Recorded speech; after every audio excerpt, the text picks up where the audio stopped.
Video வாழ்க்கையில் தோல்விகள் வந்தால் சிலர் மனம் உடைந்து விடுகிறார்கள். ஆனால் வெற்றியாளர்கள் எப்படியும் மீண்டு எழுவார்கள். பீனிக்ஸ் பறவை போல நீங்கள் மீண்டும் எழ வேண்டியதுதான் முக்கியம். தோல்வி உங்கள் முடிவு இல்லை. வாழ்க்கை எத்தனை முறை தள்ளினாலும் மீண்டும் எழ வேண்டும். பீனிக்ஸ் பறவையின் வரலாறு பழமையான கதைகளில் பீனிக்ஸ் பறவை எரிந்து மீண்டும் உயிர் பெறும் தன்மை கொண்டதாக கூறப்படுகிறது. அதேபோல் வாழ்க்கையில எவ்வளவு சோதனை வந்தாலும் நீங்கள் மீண்டும் எழ முடியும். உலகின் வெற்றியாளர்கள் எவ்வாறு மீண்டு எழினர்? ஆபிரகாம் லிங்கன் பல தேர்தல்களில் தோல்வியடைந்து இறுதியில் அமெரிக்க அதிபரானார். தாமஸ் எடிசன் 1001 முறை தோல்வியடைந்து லைட் பல்ப் கண்டுபிடித்தார். ஏபிஜே அப்துல் கலாம் எளிமையான வாழ்க்கையில் பிறந்து இந்தியாவின் விரும்பப்பட்ட தலைவரானார். இவர்கள் தோல்வியால் பயப்படவில்லை.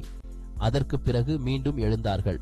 மீண்டும் எழுவதற்கான 5 முக்கிய வழிகள்.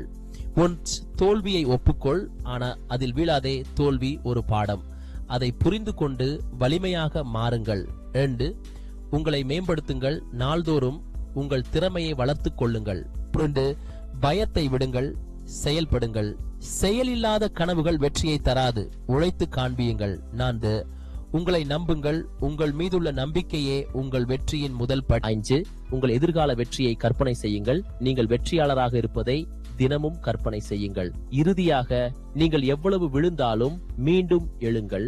பீனிக்ஸ் பறவை போல வாழுங்கள். உங்கள் வெற்றியை உருவாக்குங்கள். நீங்கள் மீண்டும் எழுவீர்களா? அதற்கான முதல் அடியாக இந்த வீடியோவை பகிருங்கள். Like, share and subscribe my Royal Disney TV channel. Thanks for watching.